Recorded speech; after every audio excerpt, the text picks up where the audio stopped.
Y vi volar por en medio del cielo a otro ángel que tenía el Evangelio eterno para predicarlo a los moradores de la tierra, a toda nación, tribu, lengua y pueblo.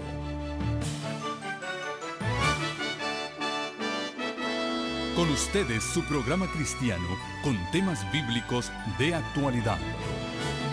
Un programa que trae al mundo la verdad presente. Este es el Evangelio eterno.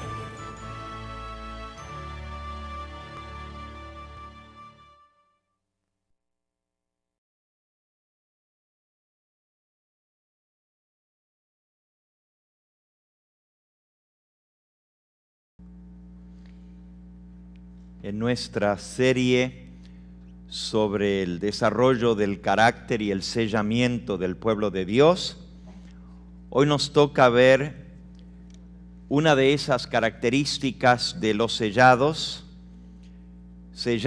según las tribus de Israel. Y el texto que acaba de leo es: no hagáis daño a la tierra, ni al mar, ni a los árboles, hasta que hayamos sellado en sus frentes a los siervos de nuestro Dios.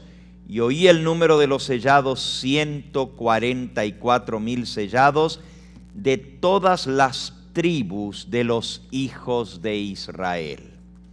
Y entonces el apóstol vio a cada una de esas tribus y cómo de esas tribus emergían con el sello de Dios en su frente 12,000 de cada tribu. Dice en el versículo 5, de la tribu de Judá 12,000 sellados, de la tribu de Rubén 12,000 sellados, de la tribu de Gad 12,000 sellados, de la tribu de Aser 12,000 sellados, de la tribu de Neftalí 12,000 sellados, de la tribu de Manasés 12,000 sellados, de la tribu de Simeón 12,000 sellados, de la tribu de Leví 12,000 sellados, de la tribu de Isaacar 12,000 sellados, de la tribu de Zabulón 12,000 sellados, de la tribu de José 12,000 sellados y de la tribu de Benjamín 12,000 sellados. 12,000 de cada tribu, haciendo un total de 144,000 sellados, siervos de Dios según las tribus de Israel. La pregunta es, si Dios especifica que vamos a ser sellados por tribus, ¿se refiere esto a los judíos literales? Justamente esta mañana, al hacer mi estudio, veía un escrito de una persona que decía: no sé por qué cuesta tanto que la gente entienda que los 144,000 son judíos y no cristianos, porque Dios dice que son judíos de las 12 tribus y dice que son de Israel.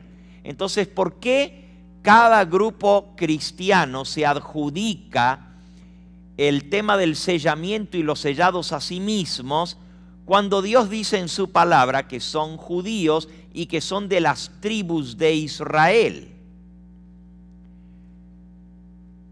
Según esta persona que escribía, y esto lo mandó a un grupo en el internet, decía: es claro que van a ser judíos que se van a convertir en el tiempo del fin, y estos judíos entonces van a proclamar el mensaje final para el mundo entero. Dios siempre usó a los judíos para proclamar su verdad.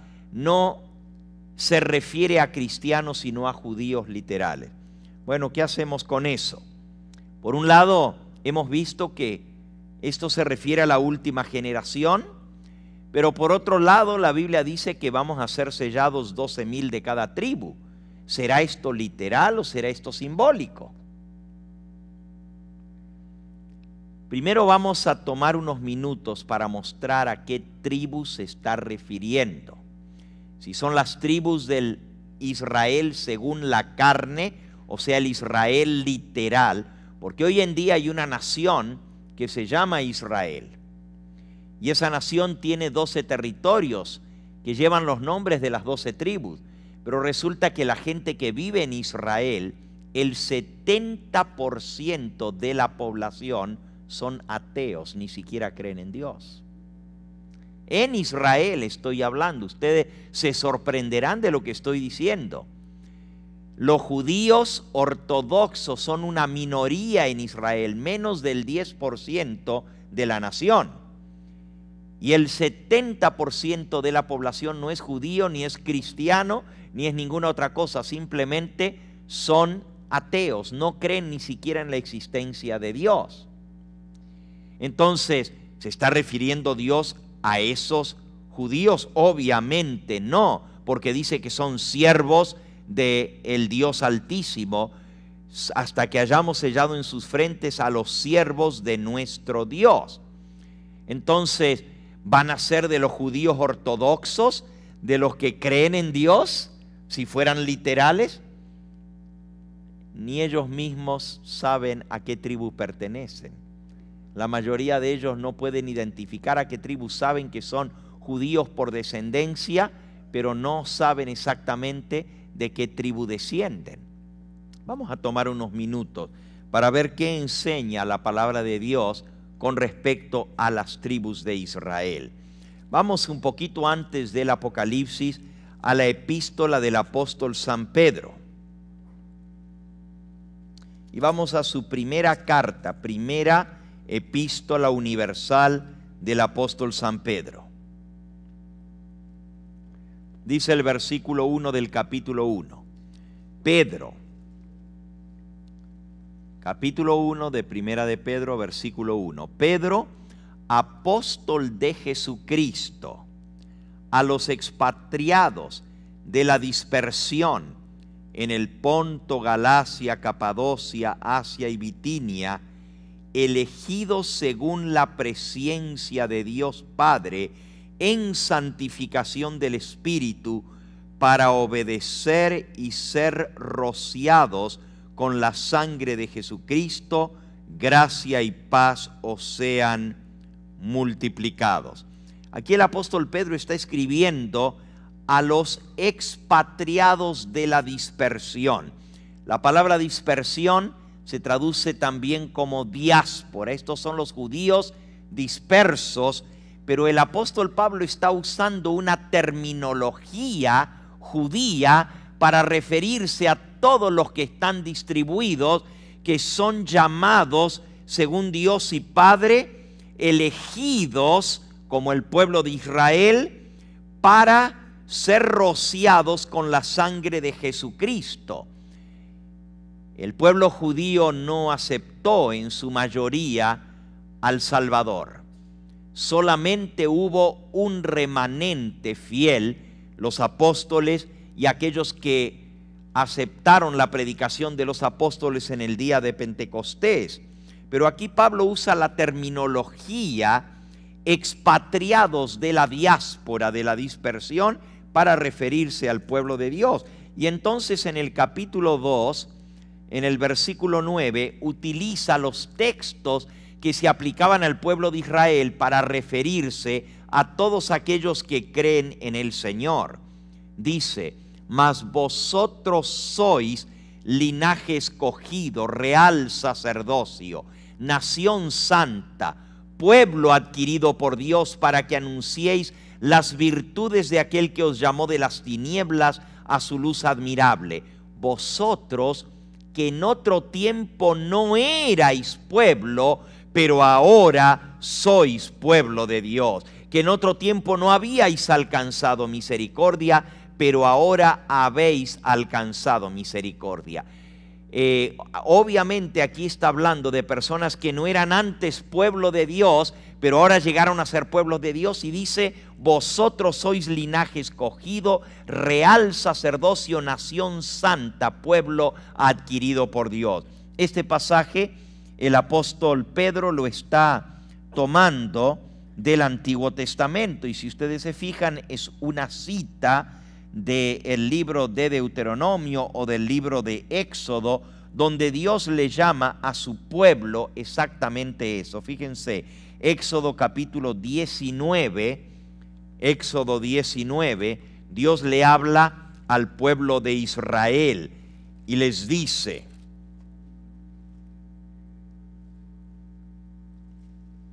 versículo 3 en adelante, 3. Moisés subió a Dios y Jehová lo llamó en el monte, diciendo, así dirás a la casa de Jacob y anunciarás a los hijos de Israel. Vosotros visteis lo que hice a los egipcios, cómo os tomé sobre alas de águila y os he traído a mí. Ahora pues, si diereis oído a mi voz y guardareis mi pacto, vosotros seréis mi especial tesoro, porque sobre todos los pueblos, porque mía es toda la tierra. Y vosotros me seréis un reino de sacerdotes y gente santa. Estas son las palabras que dirás a los hijos de Israel. Dios le llama gente santa, reino de sacerdotes. Pero ahora el apóstol San Pablo aplica esto: vosotros sois reino de sacerdotes, gente santa, real sacerdocio, nación santa, pueblo adquirido por Dios, a aquellos que no eran pueblo, pero que ahora son pueblo de Dios. No los judíos, sino los gentiles. Es interesante cómo la terminología que antes se aplicaba al pueblo de Israel, ahora se aplica a los que creen en Cristo. Vamos a ver 2 o 3 versículos más. Vamos al libro de Gálatas. Gálatas en el capítulo 6. Bueno, antes de leer el 6, vamos a leer el 3 primero y luego vamos al 6. Gálatas capítulo 3 dice el versículo 26 al 29. Pues vosotros sois hijos de Dios por la fe en Cristo Jesús. ¿Cómo llegamos a ser hijos de Dios? Por la fe en Cristo Jesús. Porque todos los que habéis sido bautizados en Cristo, de Cristo estáis revestidos. Ya no hay judío, ni gentil, ni griego. Ya no hay esclavo ni libre, ya no hay varón ni mujer, porque todos vosotros sois uno en Cristo Jesús. Y si vosotros sois de Cristo, ciertamente linaje de Abraham sois y herederos según las promesas. Dios le había hecho las promesas a Abraham y a sus descendientes de que serían herederos de la tierra prometida. Pero ahora aquí dice que los herederos que son descendientes, linaje de Abraham, son los que son de Cristo, y somos descendientes de Abraham y herederos según las promesas. ¿A quién se aplican entonces las promesas de Dios? A los que hemos sido bautizados en Cristo Jesús. Ya no hay la diferencia entre judío y gentil. Todos somos hijos de Dios, somos parte del pueblo escogido de Dios. Allí mismo ahora en Gálatas capítulo 6.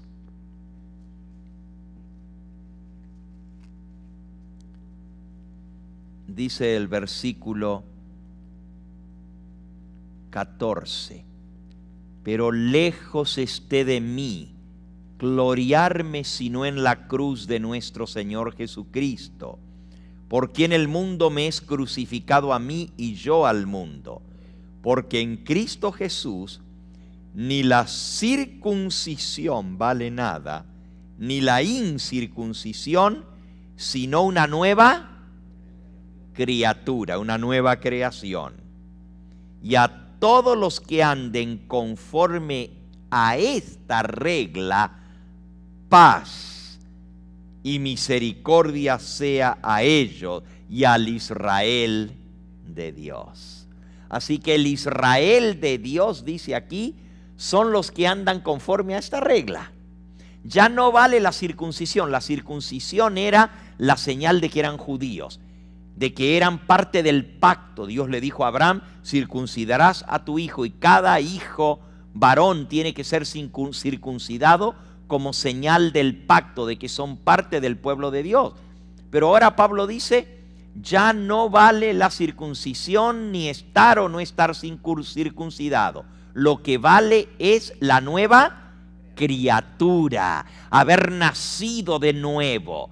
Los que son bautizados en Cristo Jesús, de Cristo están revestidos. Ya no hay judío ni gentil, ya no hay circuncisión ni incircuncisión. Y a todos los que anden según esta regla, paz y misericordia sea a ellos y al Israel de Dios. Así que ¿a quién le llama el Israel de Dios? ¿El apóstol Pablo? ¿Quién es el Israel de Dios? Los que hemos sido bautizados en Cristo Jesús. Los que somos de Cristo, somos el Israel de Dios y somos los herederos según las promesas. Así que queda claro entonces que el Israel de Dios es el pueblo escogido que ha aceptado a Cristo como su Salvador personal. Vamos a ver uno o dos textos que van a mostrar que no es ser israelita ni es ser judío descender de Abraham según la carne, sino ser descendientes de Abraham por la promesa. Vamos a Romanos ahora. Romanos en el capítulo 9. Romanos capítulo 9. Dice, comenzando en el versículo 6. No es que la palabra de Dios haya fallado, porque no todos los que descienden de Israel son israelitas, ni por ser descendientes de Abraham son todos llamados hijos, sino que dice, en Isaac te será llamada descendencia. Esto es, no los que son hijos según la carne son los hijos de Dios, sino los que son hijos según la promesa son contados como descendientes. Abraham tuvo un hijo primero antes que Isaac y se llamó Ismael. Pero no era el hijo de la promesa, porque Dios le había dicho que le iba a dar un hijo de su esposa Sara. Pero como ya Sara estaba vieja, Abraham le faltó la fe y se buscó otra mujer para tener un hijo y para ayudarle, para darle una manito a Dios, para ayudarle a tener un hijo, porque él también ya estaba viejo, tenían casi 90 años. Y entonces él tuvo un hijo y ese hijo se llamó Ismael, lo tuvo con una esclava egipcia de Sara. Pero Dios le dijo, este no es el que te va a heredar. Aunque es tu hijo, este no es el hijo de la promesa que yo te prometí.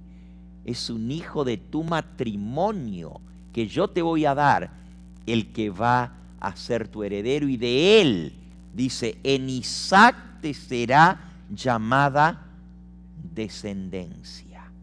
O sea, la descendencia, la herencia, vendría a través de Isaac, que era el hijo de la promesa y que es el hijo del milagro. Y vino porque Abraham creyó. No vino por la carne, porque según la carne ese niño no podía nacer, era imposible. Sara, en primer lugar, nunca había tenido hijos, era estéril. Toda su vida habían tratado de tener hijos y no había podido salir embarazada. Pero aparte de que era estéril, la edad. La Biblia dice que ya se le había pasado el tiempo para poder tener hijos.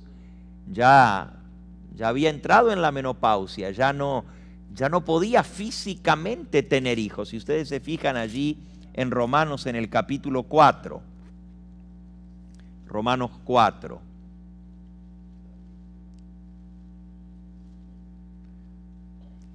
Dice el versículo 13, porque no por la ley fue dada a Abraham o a su descendencia la promesa de que sería heredero del mundo, sino por la justicia de la fe. Porque si los que son de la ley son los herederos, la ley de la herencia, la ley de la descendencia, ¿no es cierto? La ley establecida en este país dice que quienes heredan son los hijos reconocidos, los demás no son herederos. Y aquí dice, no es por la ley.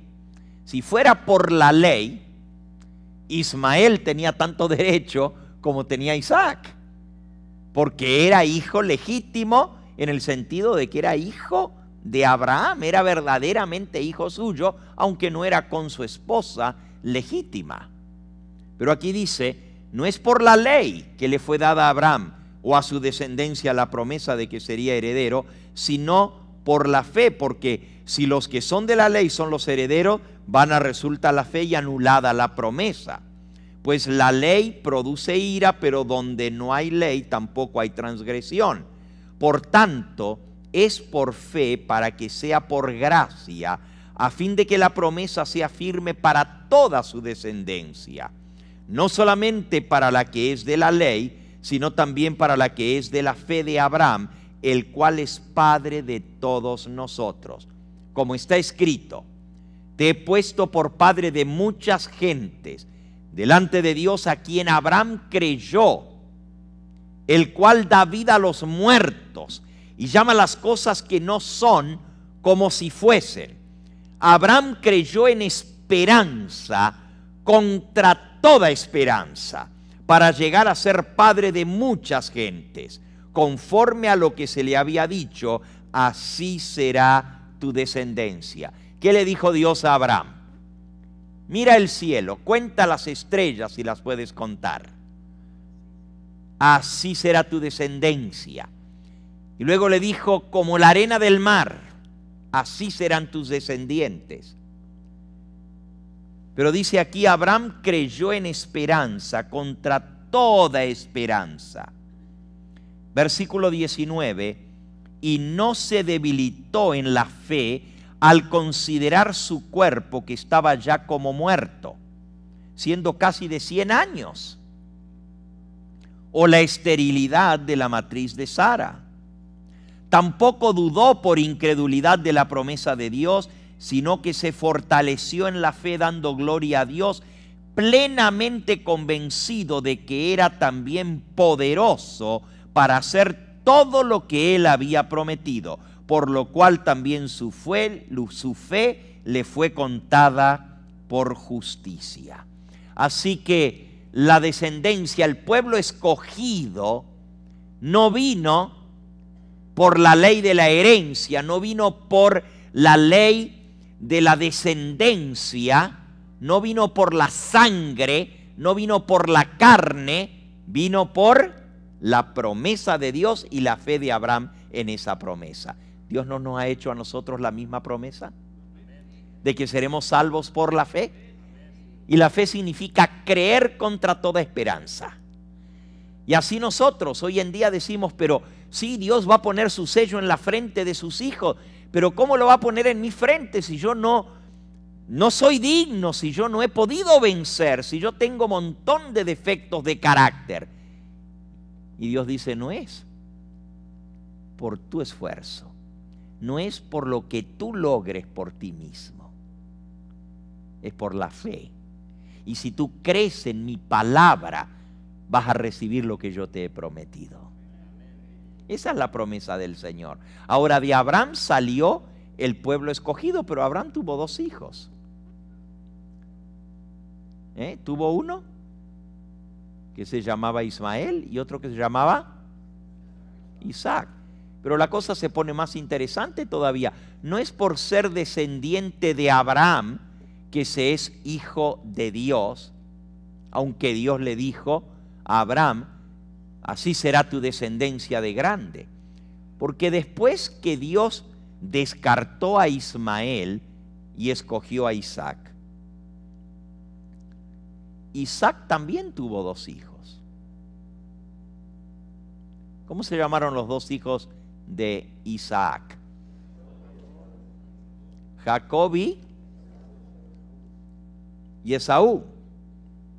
Vamos de vuelta a Romanos capítulo 9.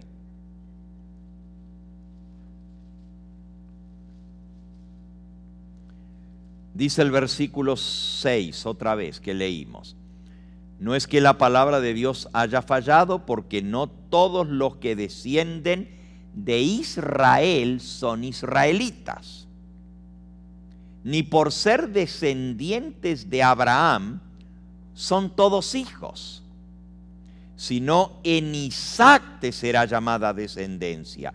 Esto es, no son los hijos según la carne los que son hijos de Dios, sino los que son hijos según la promesa, que son contados como descendientes.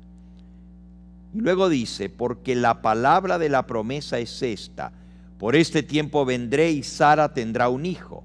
Y no solo esto, sino también cuando Rebeca concibió de uno, de Isaac nuestro padre, pues no habían aún nacido, ni habían hecho aún ni bien ni mal, para que el propósito de Dios conforme a la elección permaneciese, no por las obras, sino por el que llama. Se le dijo, el mayor servirá al menor. Como está escrito, a Jacob amé, mas a Saúl ¿qué? Aborrecí. ¿Qué pues diremos? ¿Que hay injusticia en Dios? En ninguna manera. Pues a Moisés dice, tendré misericordia del que yo tenga misericordia, me compadeceré del que yo me compadezca. Así que no depende del que quiere, ni del que corre, sino de Dios que tiene ¿qué? Misericordia. Aquí está hablando de Rebeca, la esposa de Isaac. Tenía 2 hijos en el mismo vientre. Ni siquiera habían nacido los 2, ni habían hecho ni bien ni mal, para que Dios diga, pues a esto lo voy a escoger porque es bueno, pero este otro lo voy a rechazar porque es malo.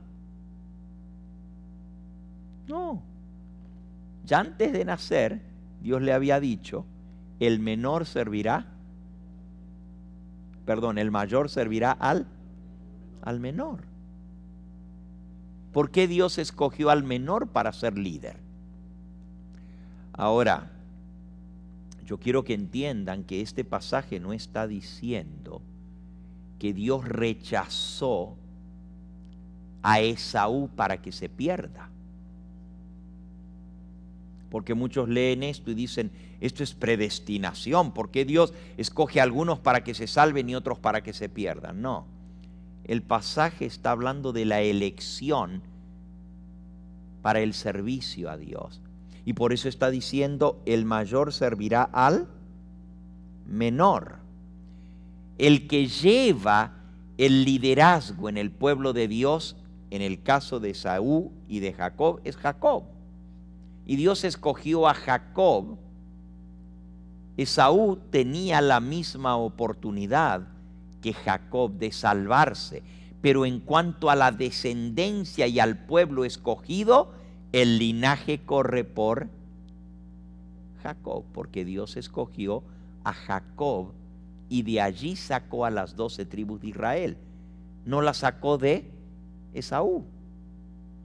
Y usted dice, pero ¿y por qué Dios trabaja de esa manera? Bueno, por ahora lo que estamos viendo, ya vamos a ver un poquito más adelante en este estudio cómo Dios trabaja y cómo Él predestina. Él no predestina para condenación, Él predestina para salvación y para servicio.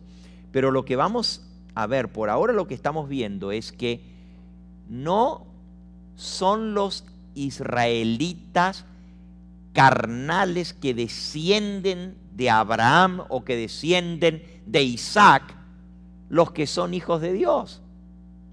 Porque Ismael descendía de Abraham y sin embargo Dios no hizo el pueblo escogido de Ismael, lo hizo de Isaac. Y Esaú también descendía de Abraham y también descendía de Isaac. Y sin embargo, Dios no escogió a Esaú para formar las 12 tribus de Israel, sino que la escogió de Jacob. Con esto nos deja entender claramente el apóstol que no es como el hombre quiere, sino como Dios quiere.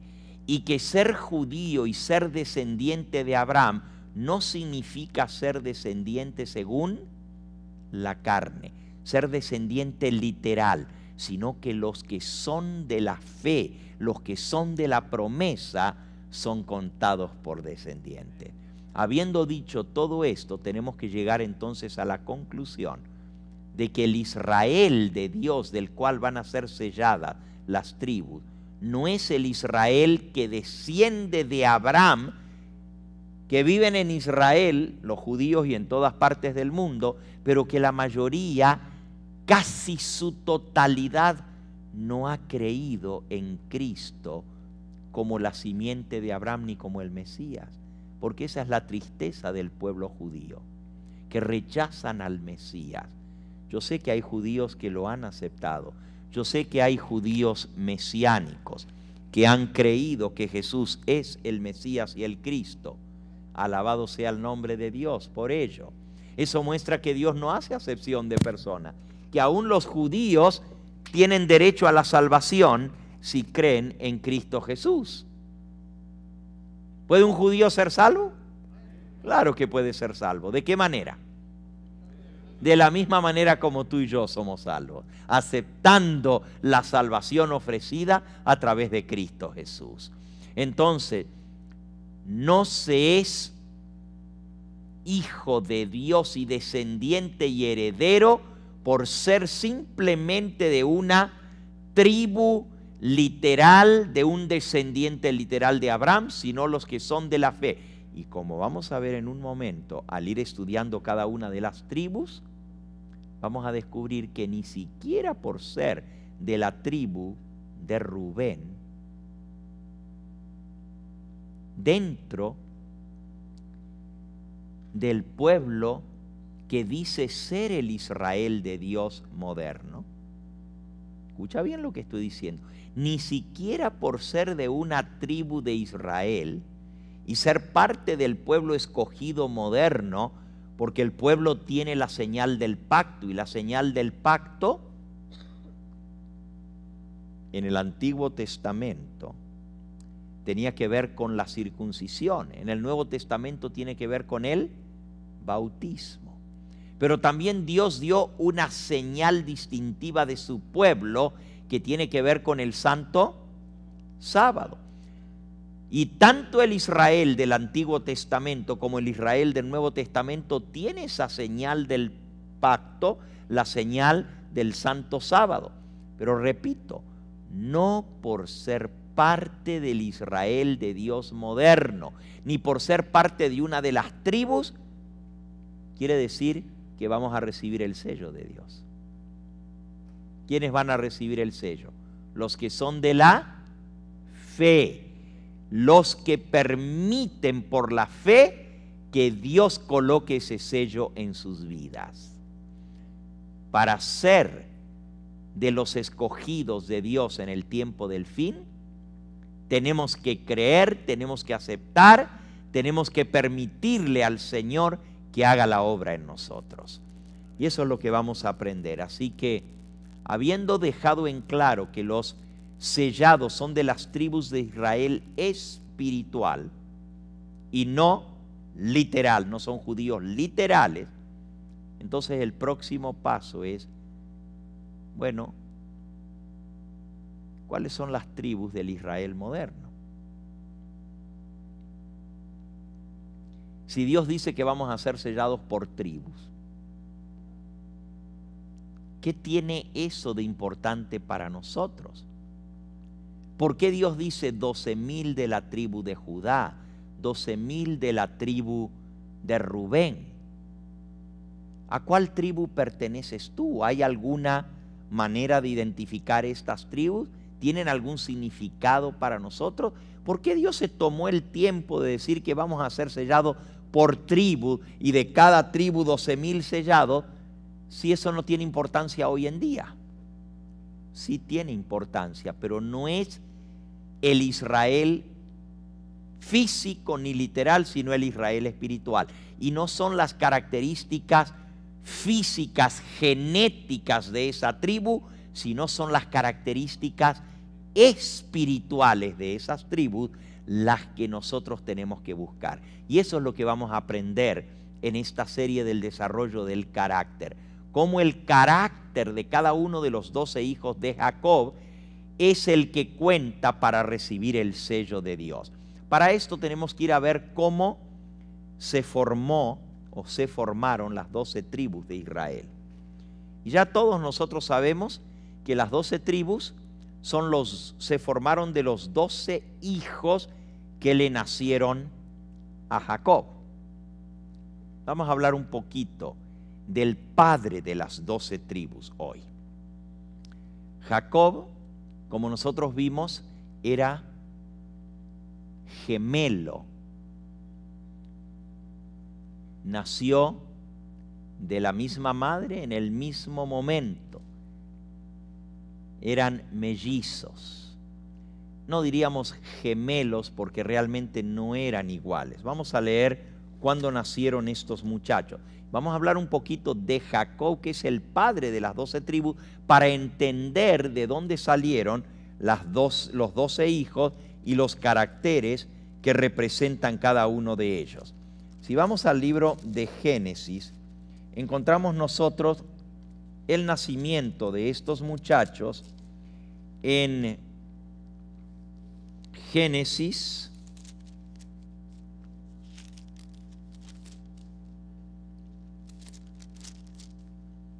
en el capítulo 25.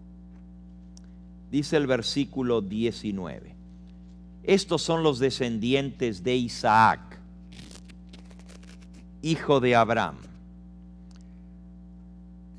Abraham engendró a Isaac, y era Isaac de 40 años cuando tomó por mujer a Rebeca, hija de Betuel arameo de Padán Aram, hermana de Labán arameo.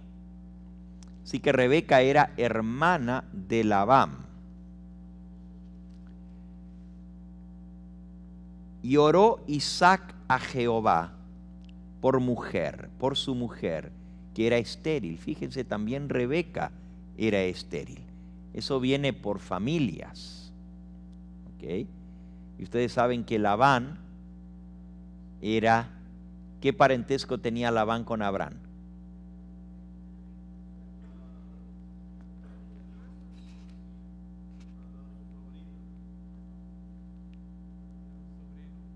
¿Qué parentesco tenía Labán con Abraham? ¿Era hijo de quién?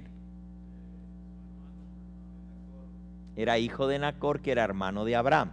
Así que Labán era sobrino de Abraham, y ya la esposa de Abraham era estéril, pero la esposa de Abraham era media hermana de Abraham. Esto venía ya en la familia, la esterilidad, que no podían tener hijos. Tanto Sara no podía tener hijos, y ahora Rebeca también era estéril.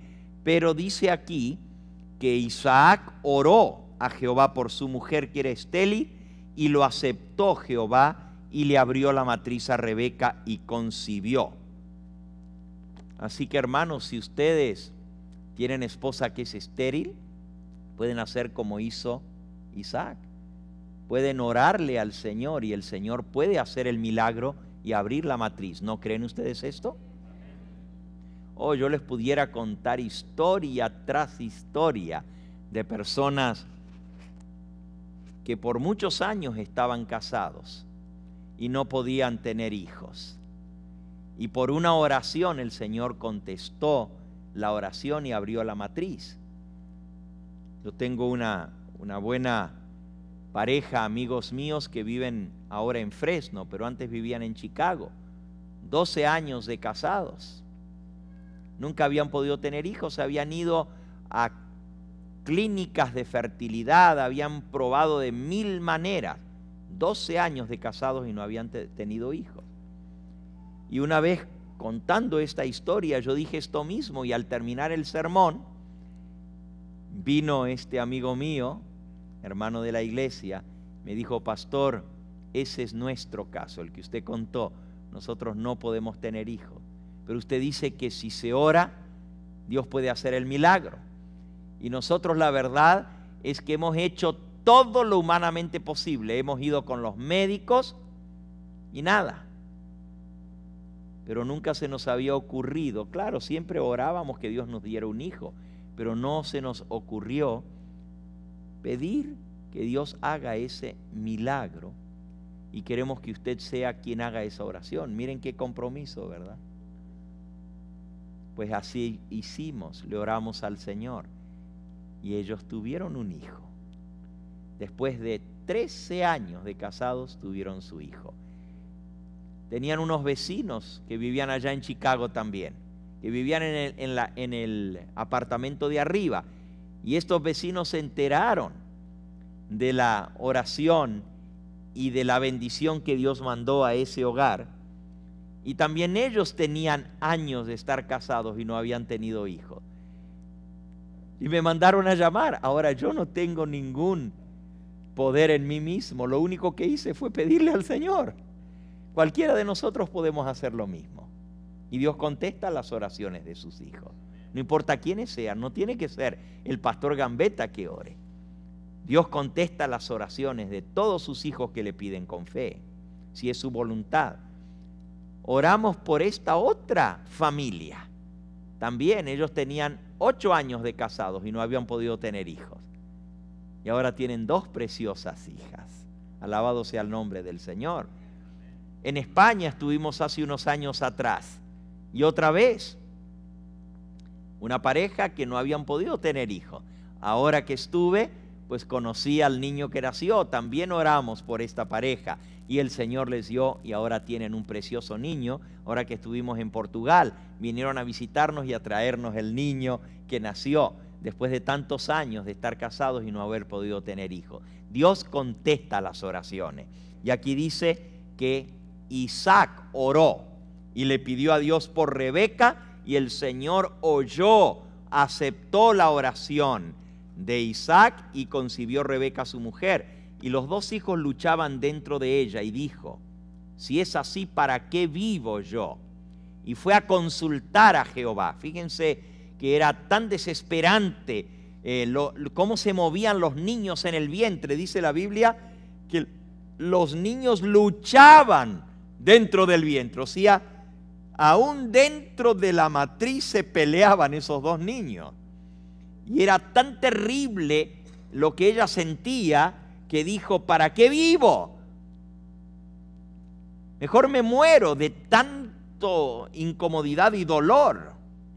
Y fue a consultar a Jehová, y le respondió Jehová, todavía estaban en el vientre: 2 naciones hay en tu seno, 2 pueblos serán divididos desde tus entrañas. Uno de los pueblos será más fuerte que el otro pueblo, y el mayor servirá al menor. Y cuando se cumplieron los días para dar a luz, he aquí que había gemelos en su vientre. Y salió el primero rubio, y era todo velludo como una pelliza, y le pusieron por nombre Esaú. El nombre Esaú literalmente significa velludo, velludo, con muchos vellos en su cuerpo. El segundo que nació, salió su hermano, trabada su mano al calcañar de Esaú, y fue llamado su nombre Jacob.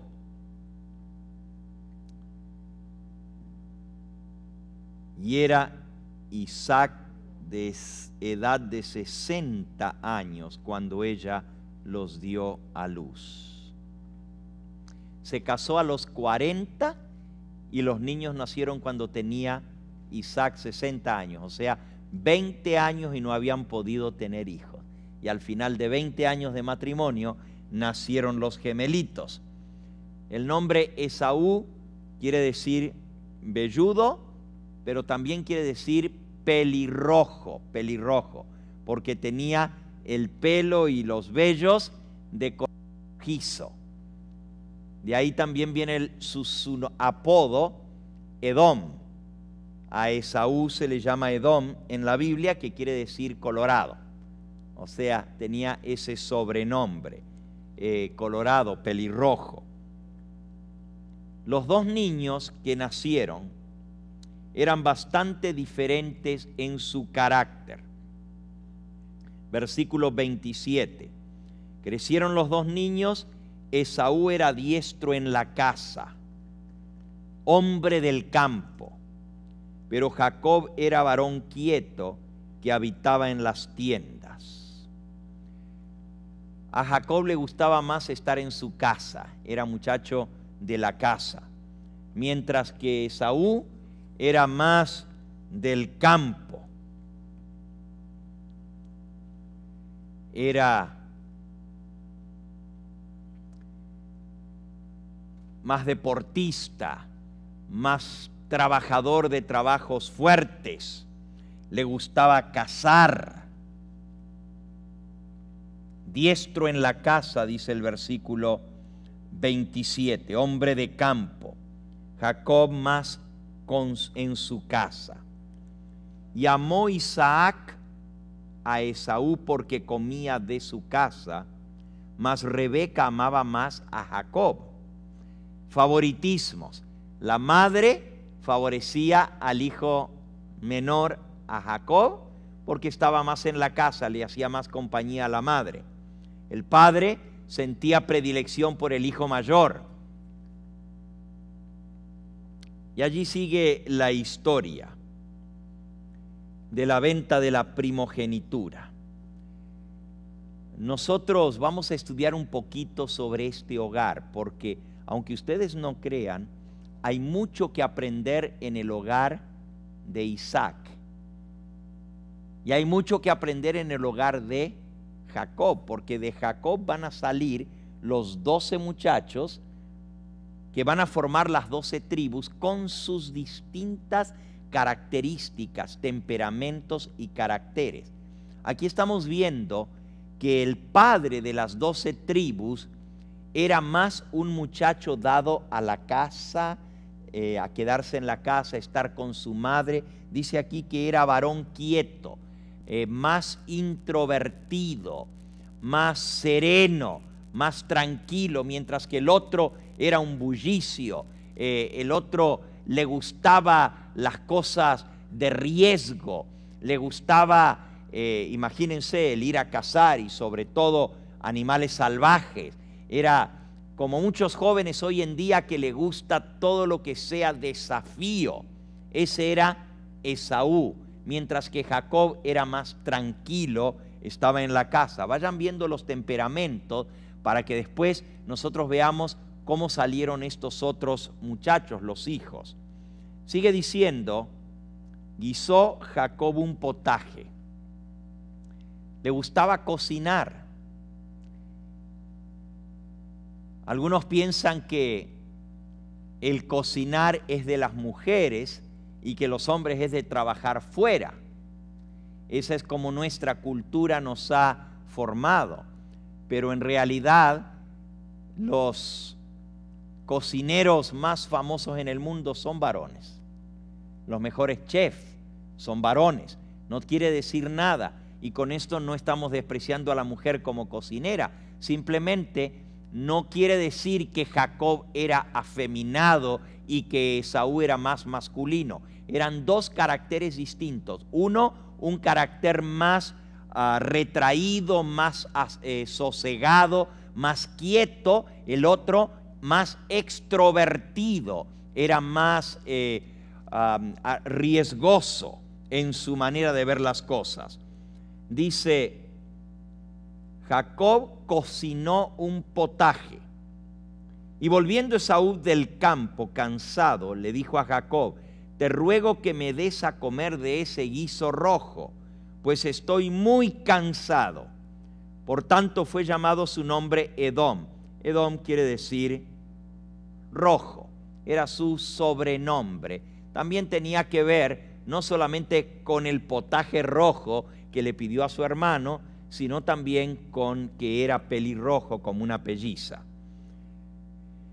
Jacob respondió: véndeme en este día tu primogenitura. Y entonces dijo Esaú: he aquí que yo me voy a morir. ¿Para qué pues me servirá la primogenitura? Tenía tanta hambre y era de un carácter tan nervioso, tan que quería las cosas ahora y ahorita, era tan exagerado, era tan extrovertido, que dijo: si me voy a morir de hambre de todos modos, ¿para qué quiero la primogenitura?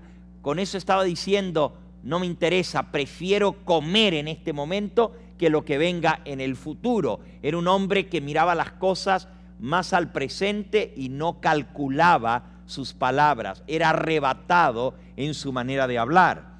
Y dice, fue llamado su nombre Edom, y él dijo: está bien, te vendo la primogenitura. Y le dijo Jacob: júramelo en este día. Y él le juró y le vendió a Jacob su primogenitura por un potaje de lentejas. Entonces Jacob le dio a Esaú pan y del guisado de las lentejas, y él comió y bebió y se levantó y se fue, y así menospreció Esaú la primogenitura. Vamos a ver un poquito más de esta historia en nuestra próxima presentación, donde vamos a hablar de Jacob y de Esaú, de su hogar, su familia, y de las experiencias que vinieron más adelante, que van a formar el carácter de Jacob, que va a transmitir a sus hijos rasgos de ese carácter. Y luego vamos a estudiar el carácter de cada uno de esos hijos. Déjeme decirle que en el hogar de Jacob se dieron muchas cosas sumamente interesantes. Y Jacob viene a ser el padre de las 12 tribus de Israel. De ahí salen todos los caracteres distintos que van a formar el pueblo escogido de Dios. Cuando nosotros veamos cómo eran cada uno de esos 12 hijos, vamos a ver las características que heredaron de su padre, pero también las características que heredaron de su abuelo, y las características que heredaron de su abuela, y las características de sus madres que heredaron, porque los hijos de Jacob vinieron a través de 4 mujeres. Y eran diferentes en sus características porque traían genes del papá y de la mamá. Y al ver eso, vamos a ver las diferencias de caracteres. Y ustedes se van a poder identificar con alguno de esos 12 muchachos, porque en esos 12 hijos de Jacob están los 12 temperamentos distintos que forman la humanidad. Es como una trama de la cual se forma toda la humanidad. Bien, en esta noche hemos aprendido que Dios escoge a aquellos que han de formar parte de su pueblo, pero que la elección es por la fe de aquellos que creen en Él. En este caso, Dios escogió a Jacob por encima de Esaú, pero era porque Dios ya sabía de antemano, aún antes de nacer los muchachos, conocía cómo eran. La Biblia dice que Dios nos conoce desde el vientre de nuestra madre. Él sabe cómo estamos formados. Él conoce los genes que tenemos, pero también conoce las elecciones libres de sus hijos, aún antes que ellos las realicen, porque Él es Dios. Y por eso la Biblia dice que Dios escogió a Jacob y no a Esaú, para ser el padre de la nación escogida, de la nación de Israel. Pero también vamos a ver cómo mucho lo determinó las decisiones que esos muchachos formaron. Cada uno de nosotros podemos llegar a obtener un carácter que Dios ha predestinado para estar en el reino de los cielos, pero nuestras elecciones determinan si vamos a lograr o no desarrollar ese carácter. Dios lo da, pero nosotros lo desarrollamos según nuestras elecciones. En otras palabras, Dios ha dicho cómo van a ser los redimidos. el carácter que van a tener. Yo no tengo ese carácter, pero si yo quiero llegar a ser uno de esos redimidos, tengo que creer por la fe que puedo lograr ese carácter a través del poder de Cristo Jesús. Y tengo que escoger querer recibir ese carácter. Tengo que decidir seguir el plan que Dios tiene para el desarrollo de mi carácter, para lograr tener las características que Dios ha determinado de antemano que han de tener los redimidos. Lo voy a poner de manera más sencilla. Nosotros hablamos que nosotros vamos a ser o a tomar el lugar de los ángeles que cayeron. Dios tiene determinado cierto carácter perfecto y Él dice, así van a ser los que sean de esta tribu. Nosotros no tenemos esas características, pero con la ayuda de Dios, por la fe, podemos decir, yo seré uno de ellos, y decido en esta hora seguir el plan que Dios tiene para elección de salvación, para elección de servicio a Él, y aunque no soy lo que debiera ser, yo escojo tener ese carácter. Y tú dices, pero es que no lo tienes, es que no lo tengo. Por la fe, yo digo, Señor, por tu gracia voy a desarrollar este carácter. Viendo somos transformados, y cuanto más tratamos de alcanzar esa norma, más somos moldeados a la imagen y semejanza de ese carácter, hasta que llega el momento que, colaborando con el plan de Dios para el desarrollo del carácter, logro asir aquello para lo cual también fui asido por Cristo Jesús. Tu decisión determina si lograrás el carácter que Dios predestinó. Si tú no lo logras, otro lo va a lograr. Por eso Pablo dice, retén lo que tienes para que ninguno tome tu corona, no siendo que yo mismo, habiendo predicado a otro, venga yo mismo a ser eliminado.